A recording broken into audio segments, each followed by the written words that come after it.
I'm Dr. Valerie Ballister. I am the Executive Director of the University Writing Center. I am an English professor with a specialization in rhetoric and composition, in other words, in writing. I was thinking about it before today. I've been on at least 60 and probably 75 defenses, and not all in English. In English, in education, in linguistics, and then also in engineering, in architecture. We used to have somebody from outside your department sitting on each dissertation defense as what they called a graduate committee reviewer to make sure that the process went smoothly. So I did that for many different areas, I think, and many in the sciences and engineering. So I'm very confident about the structure of a dissertation defense. But I'm wondering what you know about the structure of a dissertation defense. Anything that you know at all about it that you can tell me? What do you think happens in that little room? You go with your committee into a little conference room usually, right? Sometimes it's open to the public. And sometimes, technically it's always open to the public. But whether you announce it to the public or not is going to determine whether people come or don't come. And in my department in English, it's not customary for the public to ever attend. If it's open to the public, there is a point at which they will leave and you will be sitting alone with your committee. So what you're doing here is you have to muster up all of your confidence now. This is about confidence, okay? It's very important. And you have to present yourself as a scholar in the discipline, an authority on your subject. You have to show them what you have to offer as a scholar. And that's really what it's about. Nervousness is probably the biggest problem, but I've seen all of them work through it. I've never seen anyone fail. And I've only seen one person ever fail a dissertation in all of those defense. Only one person didn't pass. So your odds, 1 out of 60, your odds are good, you're going to pass. So go in there with that impression. The person who didn't pass wasn't prepared and hadn't talked to his committee beforehand. So you are most likely going to pass this. You're going to be expected to clearly and cogently explain your work and explain how your work fits in with your discipline. Where's your place in this big conversation that's going on in your discipline? What have you contributed to the field? Because a dissertation is supposed to be an original contribution to knowledge. What have you contributed to the field? What more needs to be done? That's the kind of thing they're interested in. So it's not really a grilling. In your head, I want you to turn it from a grilling, because I've never seen one that is a grilling. And the word grilling means where they put you on the grill and cook you till you're finished. It means where they ask you, this, tell me this, do you know this, do you know that? Where they just ask you lots of questions like it's usually not that. It's usually a conversation among equals. They're trying to see if you can function as an equal with them now. It's their first opportunity to say, you are now an equal, please come in and give me some information. But as an equal, I expect you to be able to explain your ideas, defend your ideas, tell me where your ideas fit in, because they expect it of each other. They're not asking you to do anything that they don't do with each other. And that's why you shouldn't worry if they suddenly stop talking to you and start talking to each other. That's a good sign, actually. That means that you've stimulated their brains. This is what these people live for. They're academics. And they like that. Sometimes they get into arguments with each other. It's okay. And your chair should gently bring that back. If your chair doesn't do it, just let it go. Let it happen. If they disagree with you, they expect you to come back with a defense. And that's where the word defense comes from. So you need to know what the rules are.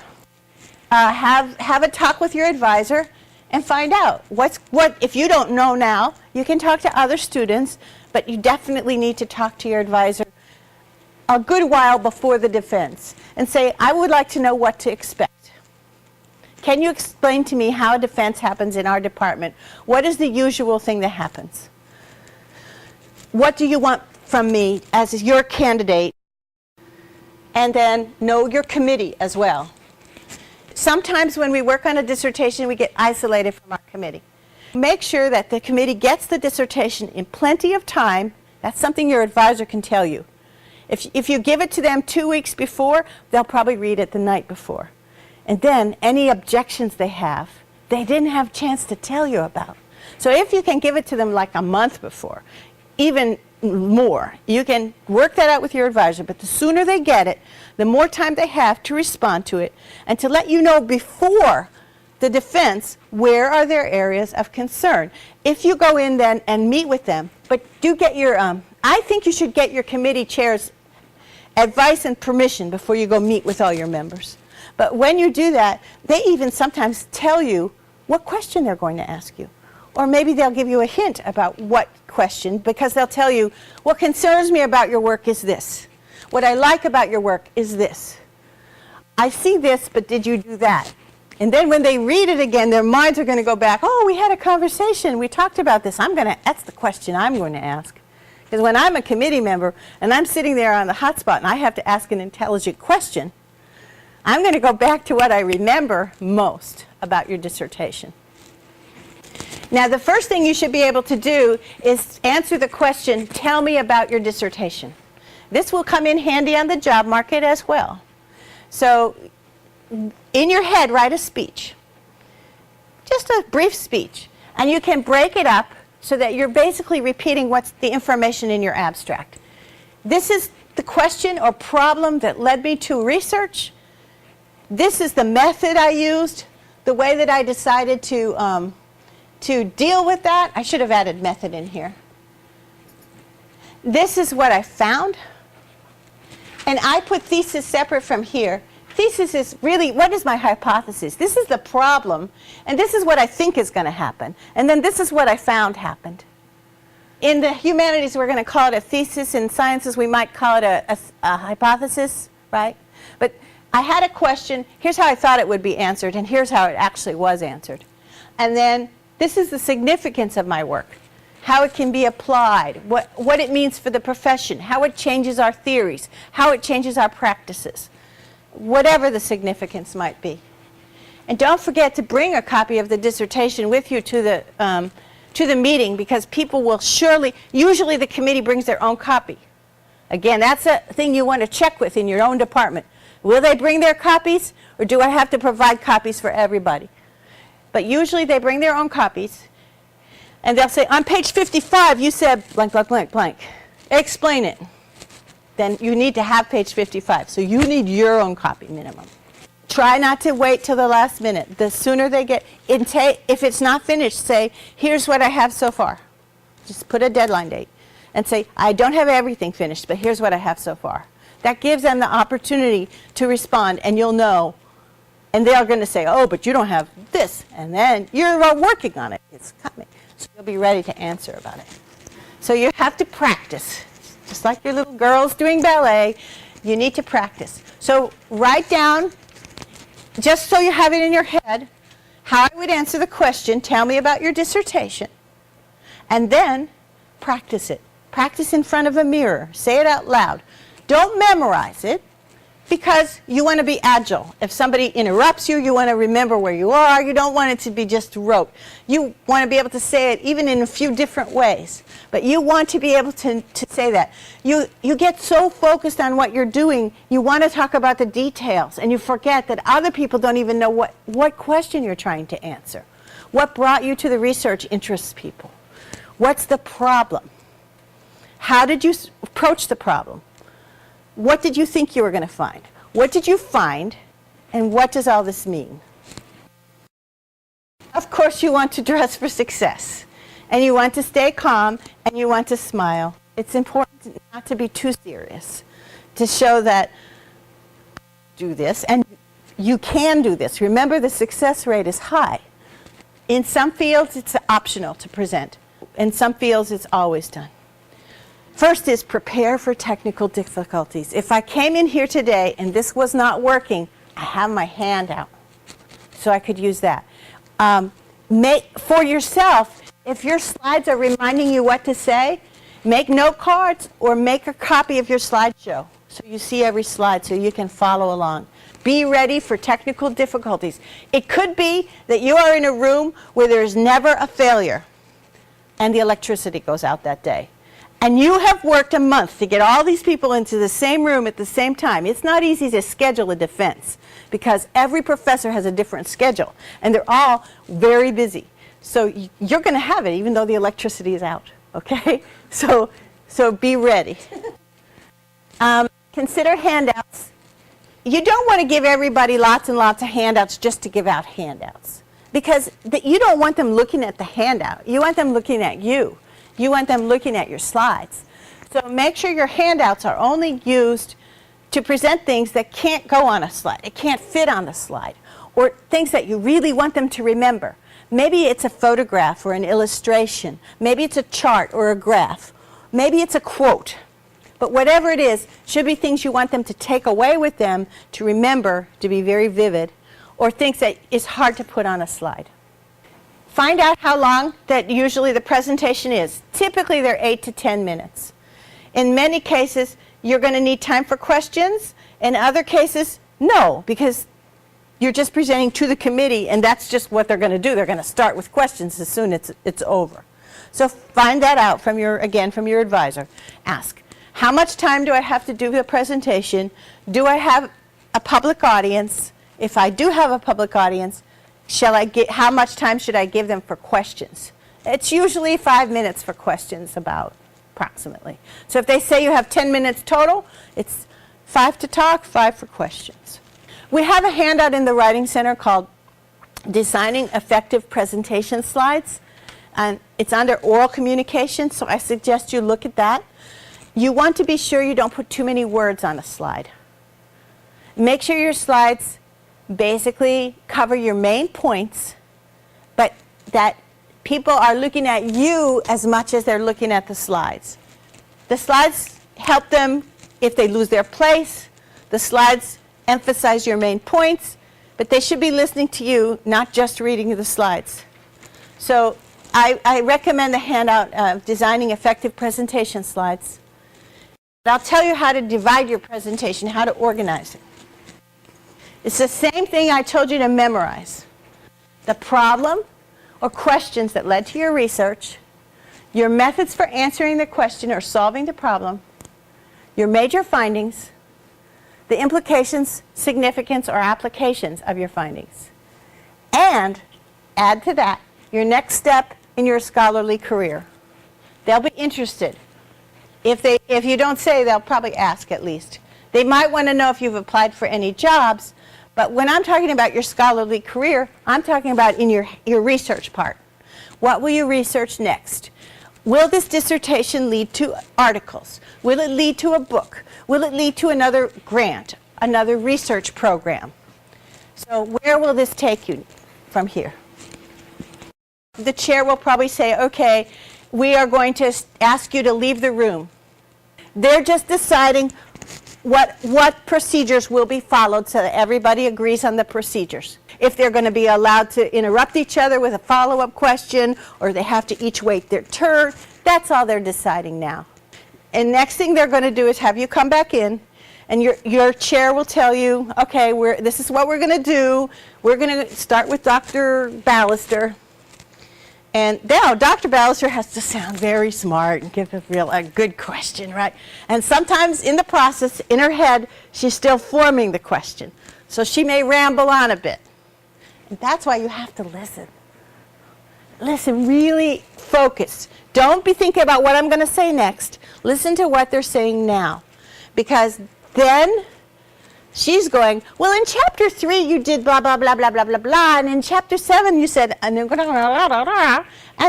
there's a contradiction here, but I kind of think that if we bring in so-and-so scholar, this might resolve the contradiction, and blah, and she's going on, and you're like, and you want to know what?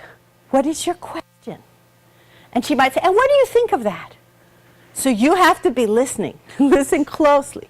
Now, you don't know what she said, so what do? Ask her to clarify or repeat the question, or you clarify. You say, I think I heard you ask, is that correct? Okay, so now what happens when you don't know the answer?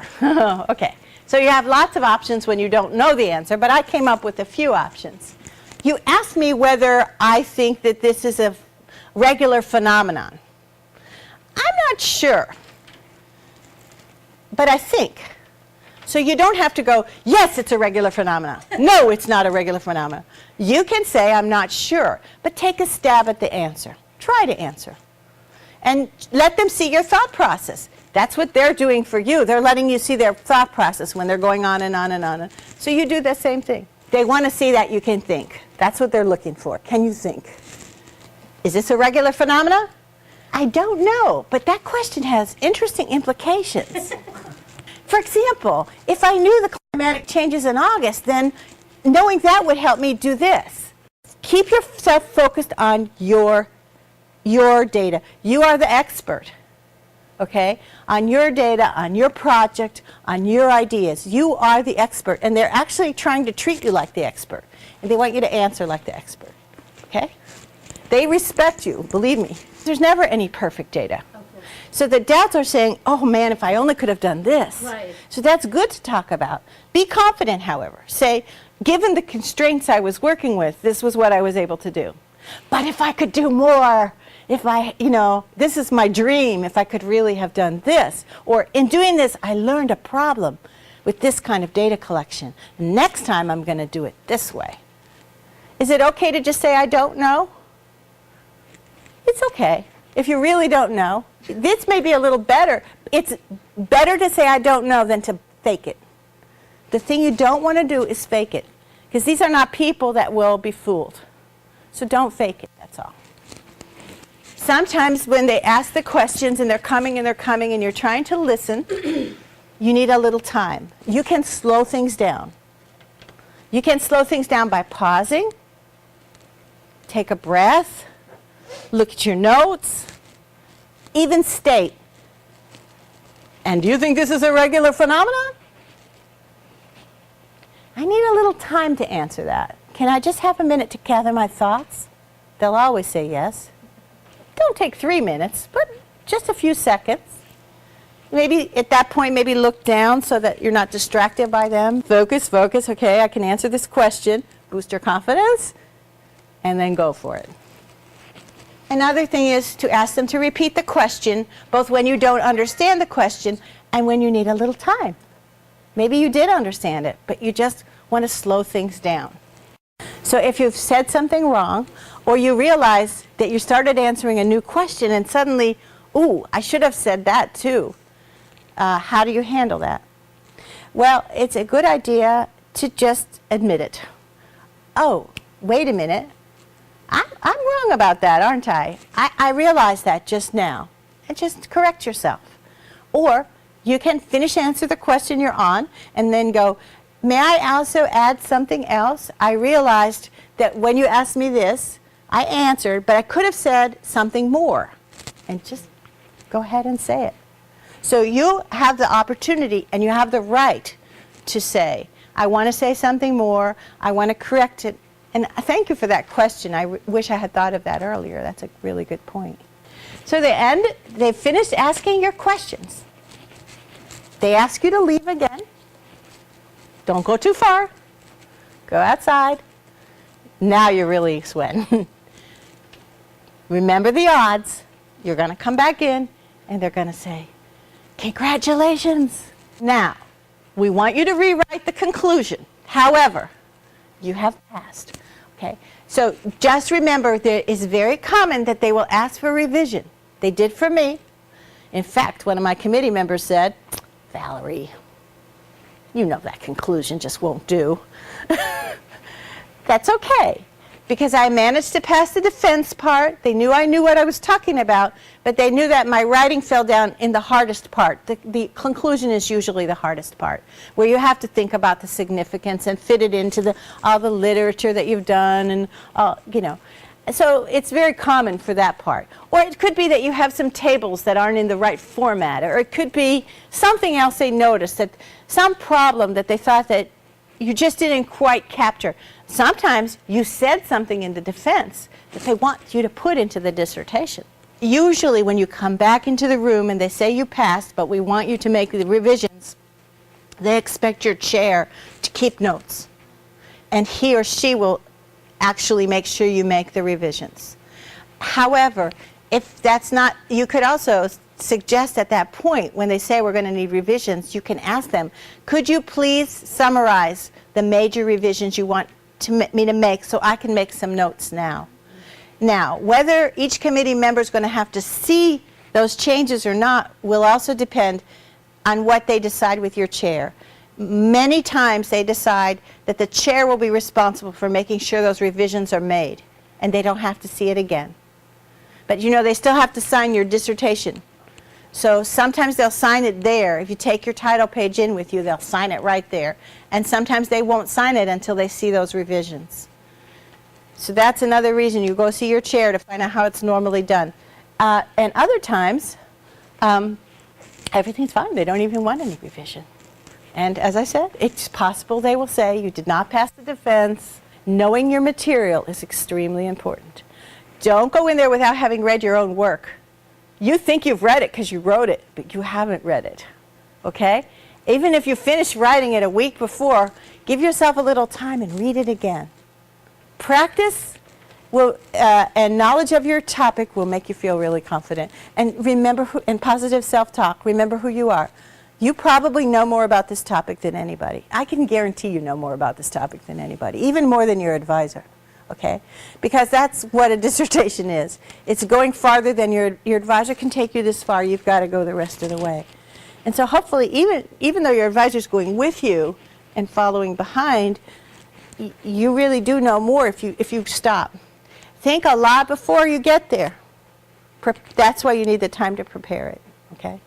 Read your dissertation, though. I really appreciate that you came today. You can always reach me at the Writing Center as well. It's Valerie Ballister. And if you go to About the Writing Center, you'll see the staff directory and my email, okay? So if I can give you some confidence, let me know. Thank you.